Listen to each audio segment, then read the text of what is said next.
Hello children, how are you? I hope you all are doing good. Children, now we will read lesson 3 older than history. इतिहास से भी पुराना। तो किसके बारे में बात हो रही है? प्राचीन शहर बनारस के बारे में।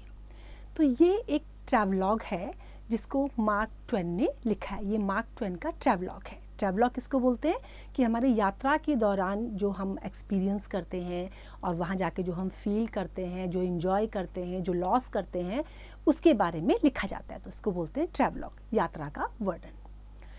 Older than history, this is an extract from the book following the equator, a journey around the world, a travelogue by Mark Twain, the celebrated writer of classics such as Tom Sawyer and Huckleberry Finn, which details his journey across the world in 1895.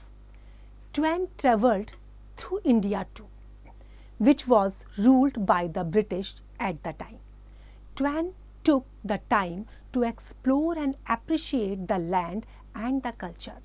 The extract offers us the unique opportunity to read a non-fiction account from Twain. Some of his perspectives may be unusual and unfamiliar to us, but we must remember that this is a foreigner's account of India from more than a century ago. ये जो extract है ये mark Twain की जो book है following the equator, a journey around the world से ली गई है और ये मार्क ट्वेन का ट्रैवलॉग है। मार्क ट्वेन ने और क्लासिकल उसकी जो राइटिंग्स हैं वो भी लिखी हैं, जैसे Tom Sawyer and Huckleberry Finn. ये जो ट्रैवलॉग है इनका, it gives the details of his journey across the world in 1895। और उस दौरान जो है जो मार्क ट्वेन थे उन्होंने इंडिया में भी ट्रैवल किया। उस टाइम पे इंडिया में ब्रिटिश शासन था।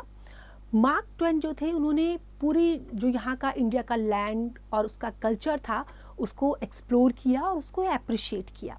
तो ये जो एक्सट्रैक्ट है ये हमें एक यूनिक अपॉर्चुनिटी प्रोवाइड करता है कि हम उनके जो नॉन फिक्शन अकाउंट है, जो नॉन फिक्शन किसको कहते हैं, जो रियल होता है, जो काल्पनिक नहीं होता, तो उस अकाउंट को पढ़ने का हमें एक रेयर अपॉर्चुनिटी मिली है जो मार्क ट्वेन की है। उनका जो एक्सपीरियंस है, उनका जो पर्सपेक्टिव है, हो सकता है कि उनका पर्सपेक्टिव हमारे लिए अनयूजुअल हो, लेकिन हमें ये नहीं भूलना चाहिए कि मार्क ट्वेन कौन थे?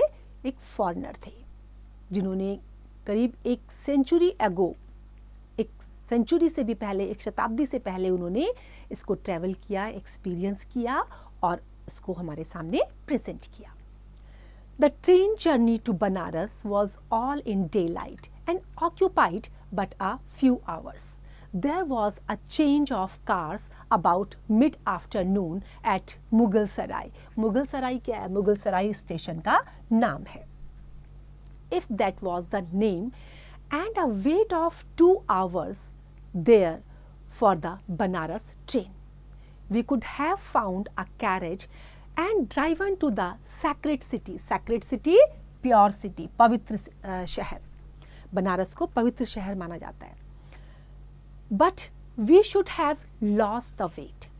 In other countries, a long wait at a station is a dull thing and tedious. Tedious means थका देने वाला, थकाऊ जो होता है। But one has no right to have that feeling in India. You have the crowd of people, the stir, the bustle, the confusion, the shifting splendors of the clothes. Dear me, the delight of it, the charm of it are beyond speech. Beyond speech means to which you cannot explain in words, to which you cannot express in your words. The 2-hour wait was over too soon. अब जो उनकी train journey थी बनारस की, वो दिन की journey थी और उसमें कुछ ही घंटे उनको लगे थे। अब मुगल सराय स्टेशन में उनको जो है वहाँ से उनको चेंज करना था बनारस ट्रेन के लिए, तो वहाँ पर उनको जो है 2 घंटे का वेट करना था। अब वहाँ से नरेटर कहते हैं कि वो किसी गाड़ी को या किसी चीज़ को मतलब बुक कर सकते थे पवित्र शहर बनारस को देखने के लिए, लेकिन अगर वो ऐसा करते तो क्या होता, जो इंतज़ार का मज़ा था उस जगह पर उसको वो खो देते। कहते हैं किसी और जगह में, किसी और स्टेशन में अगर बहुत लंबे टाइम तक वेट करना पड़े तो हमारे लिए वो बहुत टायरिंग और बहुत ज़्यादा बोरिंग हो जाता है, क्योंकि घर से बाहर पूरे सामान के साथ एक ही जगह पे लंबे टाइम तक किसी चीज़ का इंतज़ार करना हमारे लिए कैसा होता है, बोरिंग होता है, हम उसको एंजॉय नहीं करते। लेकिन इस जगह पे उनको ऐसा नहीं लग रहा था। इंडिया की ये वो जगह थी जहाँ पर ऐसा कहना शायद बेकार था। वहाँ पर आपको क्या नज़र आ रहा था, बहुत से लोगों की भीड़ थी, हसल बसल था, लोगों के बीच में कन्फ्यूज़न, बातें, जो उनकी बातें हो रही थी, क्योंकि जब भीड़ में हम खड़े होते हैं तो हमें सारी बातें क्लियर नहीं होती हैं। वहीं से जो है जो क्लोथ्स को एक जगह से दूसरी जगह शिफ्ट किया जा रहा था, मीन्स जो वहाँ पर हसल और बसल था वो ऑथर के लिए क्या था, बहुत डिलाइटफुल था और इतना आनंददायक था कि उसको वो शब्दों में बयान नहीं कर पा रहे थे। 2 घंटे का वेट बहुत जल्दी ही खत्म हो गया। We were still outside of the great city when we reached the hotel. It was a quiet and home-like house, inviting and manifestly comfortable. But we liked it annex better. Annex किसको बोलते हैं, जैसे किसी भी building का जो extended portion होता है उसको बोलते हैं annex. And went thither. It was a mile away, perhaps, and it stood in the midst of a large compound and was built Bangalore fashion. Everything on the ground floor and a veranda all around. They have doors in India, but I don't know why. They don't fasten and they stand open as a rule. They have doors in India, but I don't know why. They don't fasten and they stand open as a rule with a curtain hanging in the door space to keep out of the glare of the sun. Glare of the sun means सूरज की जो चमक थी उसको दूर रखने के लिए. There was one tree in the compound and a monkey lived in it. There was a softly creaking well close by, and a couple of oxen drew water from it by the hour, superintended by 2 Indians. अब finally जो है वो एक hotel में वहाँ पे बनारस में पहुँच गए। अब वो उनको कैसा लग रहा था, बिल्कुल जैसे हमें घर में कंफर्ट मिलता है ना, ऐसे उनको वहाँ पर लग रहा था। वहाँ पर कंफर्टेबल था, लेकिन जो उसका एनेक्स था, जो उसका एक्सटेंडेड पोर्शन था, वहाँ वो उनको बड़ा पसंद आया और वहाँ पर वो चले गए। शायद ये जो है एक लार्ज कंपाउंड के बीच में था तो इसलिए उनको वो पसंद आया और एक बैंगलोर फैशन में ये बना हुआ था, सब कुछ जो है ग्राउंड फ्लोर में ही था, तो उन्होंने उसको चूज़ कर लिया। वहाँ पर दरवाजे भी थे। अब नरेटर कहते हैं कि मुझे ये नहीं समझ में आया कि वो दरवाजे क्यों बने हुए थे। वहाँ पे रूल क्या था कि वो जो दरवाजे थे वो जो है बंद नहीं किए थे। जनरली हम लोग क्या करते हैं, अपने घर के दरवाज़ों को बंद कर देते हैं, लेकिन वहाँ पर वो दरवाजे बंद नहीं थे और रूल के अकॉर्डिंग केवल वहाँ एक कर्टन लगा हुआ था। वो भी किस लिए, कि जो सूरज की रोशनी है, सूरज की जो तेज चमक होती है जिसको हम टॉलरेट नहीं कर पाते हैं, उसको रोकने के लिए था। वहाँ पर कंपाउंड में एक पेड़ भी था और उसमें एक मंकी रह रहा था। साथ ही एक जो वहाँ पे एक वेल था, कुआं था, जिसमें से कुछ ऑक्सन जो है उसमें से पानी निकाल रहे थे और 2 इंडियंस उसको सुपरवाइज कर रहे थे। The tree and the well were the only scenery, and so the compound was a soothing and lonesome and satisfying place and very restful after so many activities. Lonesome means एकांत, अकेला।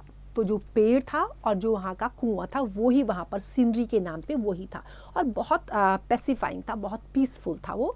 जब उन्होंने बहुत सी activities देख ली थी वहाँ पर और बहुत सा हसल बसल देख लिया था, तो उसके बाद वो जगह पीसफुल थी। There was nobody in our Bangalore but ourselves. The other guests were in the next one where the table d'hote was furnished. अब टेबल d'hote क्या है? आप कभी होटल में गए हैं? अगर आप होटल में जाते हैं तो आप रेस्टोरेंट वगैरह में क्या होता है, आपकी टेबल में एक मेन्यू कार्ड आता है जिस पर फिक्स प्राइस लिखा होता है आपकी डिशेस के लिए, तो वहाँ पर उस टेबल में वो रखा हुआ था। A body could not be more pleasantly situated. Each room had the customary bath attached, a room tent or 12 feet square with a roomy stone-paved pit in it and abundance of water. Abundance means plenty, प्रचुर मात्रा में. तो वहाँ पे उनके अलावा और कोई नहीं था. वहाँ पर टेबल थी जिसमें एक मेन्यू कार्ड था और वहाँ पर उनके अलावा और कोई भी नहीं था. साथ में जो रूम था उस रूम के साथ जो है एक बाथ भी अटैच था और वहाँ पर एक पत्थर से बना हुआ एक पिट भी बना हुआ था जिसमें बहुत सारा पानी था. प्लेंटी, प्रचुर मात्रा में. तो वहाँ पे उनके अलावा और कोई नहीं था. वहाँ पर टेबल थी जिसमें एक मेन्यू कार्ड था और वहाँ पर उनके अलावा और कोई भी जो रूम था उस रूम के साथ जो है एक बाथ भी अटैच था.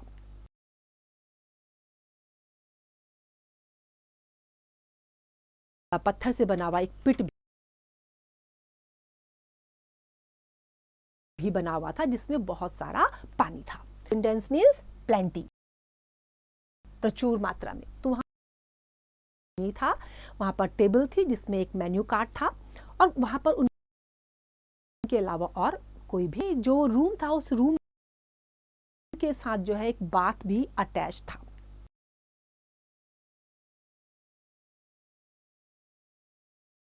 पत्थर से बना हुआ एक पिट भी बना हुआ था जिसमें बहुत सारा पानी था. Abundance means plenty, प्रचुर मात्रा में. तो वहाँ नहीं था. वहाँ पर टेबल थी जिसमें एक मेन्यू कार्ड था और वहाँ पर उनके अलावा और कोई भी जो रूम था उस रूम के साथ जो है एक बाथ भी अटैच था.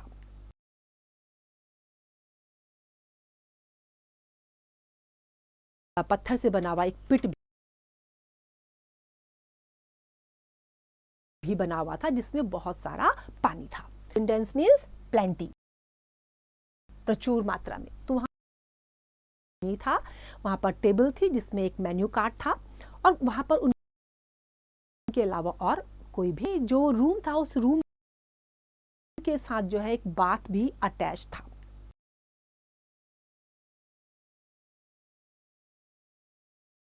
पत्थर से बना हुआ एक पिट भी बना हुआ था जिसमें बहुत सारा पानी था. Abundance means plenty, प्रचुर मात्रा में. तो वहाँ नहीं था. वहाँ पर टेबल थी जिसमें एक मेन्यू कार्ड था और वहाँ पर उनके अलावा और कोई भी जो रूम था उस रूम के साथ जो है एक बाथ भी अटैच था.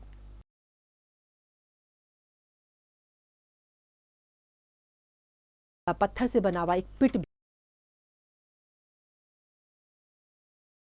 भी बना हुआ था जिसमें बहुत सारा पानी था. Abundance means plenty, प्रचुर मात्रा में. तो वहाँ नहीं था.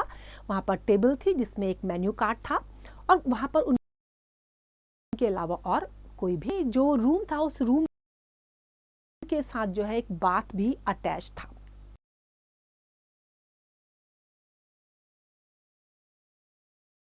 पत्थर से बना हुआ एक पिट भी बना हुआ था जिसमें बहुत सारा पानी था. Abundance means plenty, प्रचुर मात्रा में. तो वहाँ नहीं था. वहाँ पर टेबल थी जिसमें एक मेन्यू कार्ड था और वहाँ पर उनके अलावा और कोई भी जो रूम था उस रूम के साथ जो है एक बाथ भी अटैच था.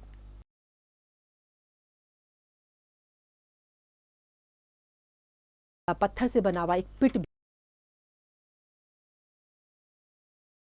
भी बना हुआ था जिसमें बहुत सारा पानी था. Abundance means plenty, प्रचुर मात्रा में. तो वहाँ नहीं था. वहाँ पर टेबल थी जिसमें एक मेन्यू कार्ड था और वहाँ पर उनके अलावा और कोई भी जो रूम था उस रूम के साथ जो है एक बाथ भी अटैच था.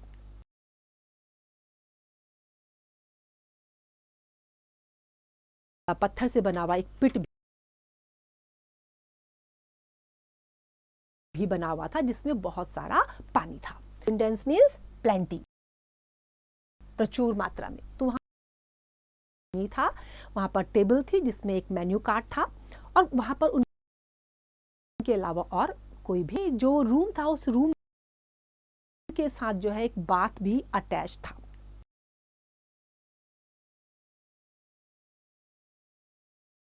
पत्थर से बना हुआ एक पिट भी बना हुआ था जिसमें बहुत सारा पानी था। अबंडेंस मीन्स प्लेंटी, प्रचुर मात्रा में। तो वहां नहीं था, वहां पर टेबल थी जिसमें एक मेन्यू कार्ड था और वहां पर उनके अलावा और कोई भी जो रूम था उस रूम के साथ जो है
तो भैंस बजान के आगे बीन बजाने का क्या अर्थ है बच्चों? इसका अर्थ बच्चों भैंस के आगे खड़े होकर बीन बजाने से नहीं है, बल्कि मूर्ख व्यक्ति से है। लोकोक्तियों के प्रयोग से भाषा में विशेष आकर्षण और सरसता आ जाती है। अनुभवों पर आधारित लोगों के बीच प्रचलित बात लोकोक्ति कहलाती है। क्या कहलाती है वो? लोकोक्ति कहलाती है। तो चलिए आइए कुछ लोकोक्तियाँ, उनका अर्थ और वाक्य प्रयोग जान लेते हैं। पहली लोकोक्ति, अंधा क्या जाने दो आंखें, अर्थात मनचाही वस्तु प्राप्त करने की लालसा। अब तो मुझे अच्छी सी नौकरी मिल गई, जाए बस, अंधा क्या चाहे दो आंखें। अब पछताए होत क्या जब चिड़िया चुग गई खेत, अर्थात समय निकल जाने पर पछताना व्यर्थ है। वाक्य क्या बनेगा इसका? राजू ने ठीक से पढ़ाई नहीं की और फेल हो गया, पर अब पछताए होत क्या जब चिड़िया चुग गई खेत। आम के आम और गुठलियों के दाम, अर्थात दुगना लाभ होना। अजय आगरा घूमने गया था और वहां से दुकान के लिए पेठा भी खरीद लाया। इसे कहते हैं आम के आम गुठलियों के दाम। एक पन दो काज, अर्थात एक काम से दो लाभ। हम विवाह में शामिल होने उदयपुर गए थे, वहां हमने दर्शनीय स्थल भी देख लिए। इस प्रकार एक पंथ से दो काज हो गए। उल्टा चोर कोतवाल को डांटे, अर्थात दोषी व्यक्ति निर्दोष पर आरोप लगाए। एक तो तुमने मेरा चश्मा तोड़ दिया, ऊपर से मुझे ही दोष दे रही हो, इसे कहते हैं उल्टा चोर कोतवाल को डांटे। ऊंची दुकान फीका पकवान, अर्थात ऊपरी दिखावा। बड़ी बड़ी दुकानों में सजावट तो शानदार होती है, पर सामान घटिया किस्म का मिलता है। ठीक ही कहा गया है, ऊंची दुकान फीका पकवान। काला अक्षर भैंस बराबर, अर्थात अनपढ़ व्यक्ति। नेहा के लिए काला अक्षर भैंस बराबर है, किंतु वह बहुत ही समझदार और शालीन लड़की है। वर्षा जब कृषि सुखाने, अर्थात समय निकल जाने पर काम का होना व्यर्थ है। घायल व्यक्ति के उपचार के लिए डॉक्टर 2 घंटे अस्पताल पहुंचा, तब तक रोगी मर चुका था। सच ही कहा है, का वर्षा जब कृषि सुखाने। खोदा पहाड़ और निकली चूहिया, यानी कि अधिक परिश्रम करने पर भी कम लाभ। गोपाल ने परीक्षा में अत्यधिक परिश्रम किया था, किंतु उसे तृतीय स्थान ही प्राप्त हुआ। ये तो वही बात हो गई कि खोदा पहाड़ और निकली चूहिया। जो गरजते हैं वो बरसते नहीं, अर्थात अधिक बोलने वाले काम नहीं करते। चुनाव से पहले नेता बड़े बड़े वादे करते हैं, पर जीतने पर सब कुछ भूल जाते हैं। ठीक ही कहा है, जो गरजते हैं वो बरसते नहीं। जहाँ चाह वहाँ राह, इच्छा होने पर काम बन जाता है। घबराओ मत, लगन से पढ़ाई करो, तुम्हें सफलता अवश्य मिलेगी। जानते नहीं, जहाँ चाह होती है वहाँ राह भी निकल आती है। जैसी करनी वैसी भरनी, अर्थात कार्य के अनुसार फल मिलना। सीमा और मीना साथ साथ रहती हैं। सीमा ने वर्ष भर पढ़ाई की और सफलता पाई। मीना ने वर्ष भर टीवी देखा और असफल हो गई। सच्ची है, जैसी करनी वैसी भरनी। थोता चना बाजे घन घना, अर्थात वास्तविकता से अधिक दिखावा करना। नेताजी ने गणतंत्र दिवस के आयोजन से पहले खूब डींगे हांगी, पर वे मंच में ही ठीक से तरह ना बनवा सके। इसे कहते हैं थोता चना बाजे घना। नाच न जाने आंगन टेढ़ा, अर्थात खुद काम ना आने पर दूसरों को दोष देना। सुनील को गाना तो आता नहीं है और कह रहा है कि मेरा गला खराब है। ये तो वही बात हो गई कि नाच न जाने आंगन टेढ़े वाली। दोनों हाथों में लड्डू, अर्थात लाभ ही लाभ। कमाल है, सुधीर को सरकारी नौकरी भी मिल गई और उसकी लॉटरी भी निकल आई। उसके तो दोनों हाथों में लड्डू है। दीपक तले अंधेरा, अर्थात अपना दोष ना दिखाई देना। नीरज जी हिंदी के विद्वान हैं, पर उनके पुत्र को हिंदी जरा भी नहीं आती। इसे कहते हैं दीपक तले अंधेरा।